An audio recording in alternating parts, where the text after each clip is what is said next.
What's up in the loop? It's Hyde checking in early Friday morning here to talk about Conneaut Lake. The news came out over the last 24 hours that they are making some adjustments to their Chapter 11 bankruptcy, which is taking the park to auction. So I did some digging through the Western Pennsylvania Bankruptcy Court and pulled a bunch of documents and figured I'd walk you through and let you see what they are.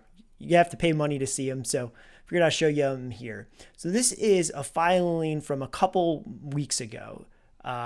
Basically, it reinforces the park filed for bankruptcy back in 2014 and then 2016, and really just kind of calls out here that, as a result of COVID, didn't open, and therefore there's no meaningful revenue. And while they were in bankruptcy for a while, the news did come out that they were getting better. 2019 was a very successful year for them. And that's what this initial filing kind of states is, we're under bankruptcy. We've been making all our payments. We might be in bankruptcy, but we're doing the right thing.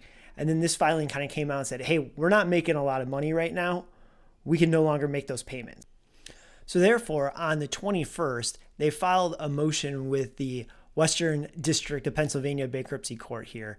And this really describes, a little bit of who they are. The Conneaut Lake Park, is a nonprofit organization that has kind of headed up the park. And, this document about, I think it's like 15 pages and really kind of goes through about kind of why they are in bankruptcy. We're struggling with some debts. And then, but they've been doing a good job. So like the background section here, I think is worth kind of calling out a few things. They filed for bankruptcy in 2014, and that was kind of a good thing. They were trying to reorganize their debt. They went into court, final approval of the bankruptcy in 2016. And then really since then, and this is what was something I want to really kind of call out here is from 2016 to 2020, things were good. And they talk about here that there was possibility of selling the hotel at some point. Like I said, 2019 was a very successful year from them. They thought there was a lot of positive momentum for the park. Unfortunately, we all know what happened after 2019. And with the onset of the pandemic going on in 2020 here, they struggled to make, they weren't able to open. They made no money in 2020. So therefore, they looking ahead, they haven't been able to pay their debts. They're looking ahead to 2021 and saying, we're not going to be able to pay our debts, as part of our bankruptcy agreement. We're going to kind of default on our bankruptcy agreement through 2021. So therefore, they look at everything going on and they feel the best alternative to preserve the park and the charitable purpose of the property for the benefit of its creditors and its public is to enter a bid, an auction process. And that's what they're petitioning the court here to say, hey, we know we're not going to be making our payments. Allow us to shift our bankruptcy to an auction. The interesting thing is they've already received one offer. In December, Keldon Holdings LLC, and looking into them, they are an LLC that was formed in June in Florida, has said, hey, we'll buy the park. They are offering $1.2 million in cash. And you might have already seen Conneaut Lake post on their Facebook page saying that we have a buyer who's super excited. I believe this is that buyer. But this buyer, that interest, they think they can do better. And again, the court probably agrees. So therefore, they are going to go into an auction. So they received interest from other parties to purchase some of the assets, but they want to sell it all as one whole. They don't want to sell off pieces. So as you can see, what I highlighted here, the offer from Keldon Holdings, that $1.2 million, will serve as the floor for the auction process. So they probably felt good about that offer. Probably not great. I mean, you are getting a hotel, you are getting a lot of lakefront land, and then all the assets of the park. They do have some, some assets are in better condition than others. You have to think there's probably assets alone, 1 million stuff there. So this is why they're saying, let's go to auction. They believe that based on that initial offer, they could get better offers by going to auction. Now, the next few pages describe a lot about the auctions, the dates around it. We'll hear more in the coming weeks. Bids must be received by the 19th of February. And then, kind of what you have to do to agree to do a bid. And with everything in this world right now, of course, the final hearing will be done over Zoom.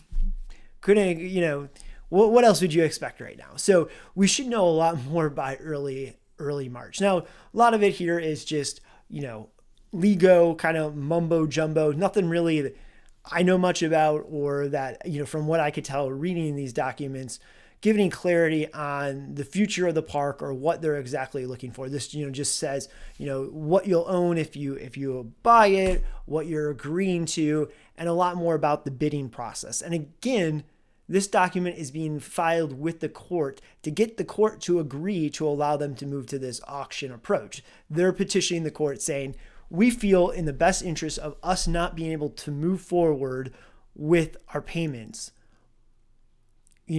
auction is the best part. Because as they say here, if we don't go to auction, we're going to have to switch from Chapter 11 bankruptcy, which is kind of reorganization, to Chapter 7, which is liquidation. They're saying if you don't allow us to go to auction, the only way we can pay off our debts is to start putting everything up for sale. And that's what we don't want. And again, that's kind of just reinforced here. They feel that with some of the, an auction would essentially set a minimum price versus liquidation. You've all seen liquidation sales. Things go for pennies on the dollar. Versus an auction, they might be able to scrap some value out of what the property overall is worth. A lot more details over the next few pages here, really about, again, the bidding process. It's called a stalking horse if you want to really look that up and learn more about it. I did. It's again, nothing too out of the ordinary. It's fairly commonplace in these type of situations. So, I think the big takeaway here is they are really looking to sell the property as a whole package. The trustees, the group, the nonprofit owns the park. They are a nonprofit because they are looking to protect the park. They are big fans of the park. So it's not a for-profit company that's, hey, we're not making enough money, we're out. These are individuals that care about the park.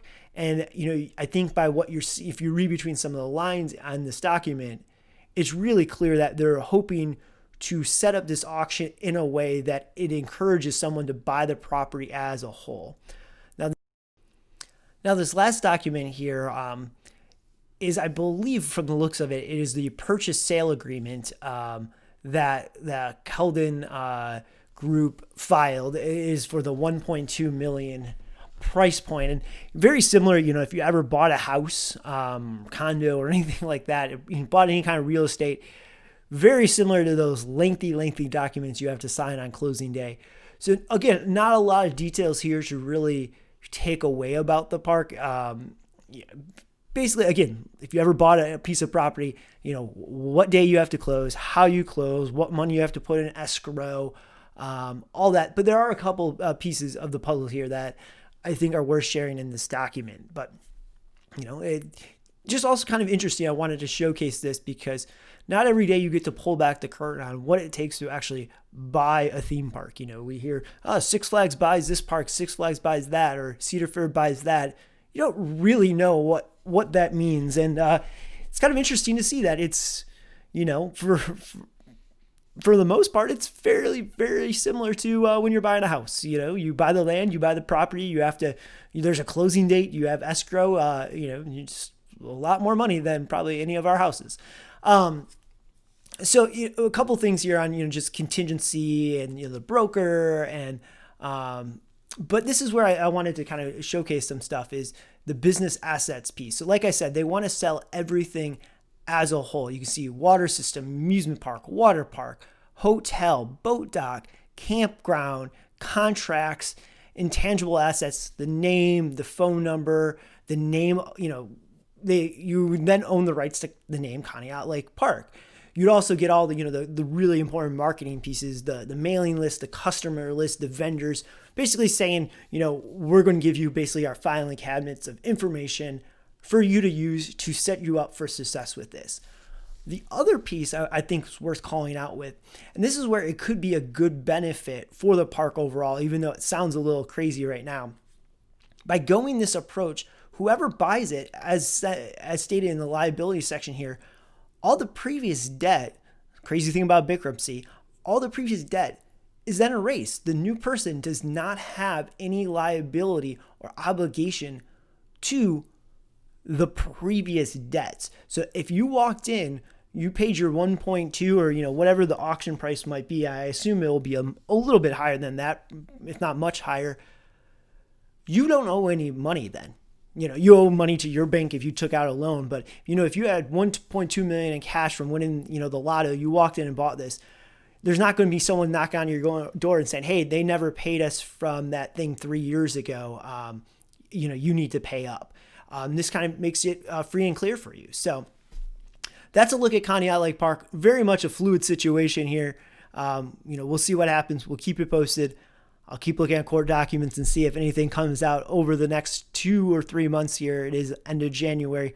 Hopefully by March, we'll have a better, clear picture of what the future of this strange but fun park in Western Pennsylvania holds. Thanks for watching, guys. If you want to full see what Conneaut Lake's all about, there is a full video on the YouTube channel. Just do a search for Conneaut Lake Park.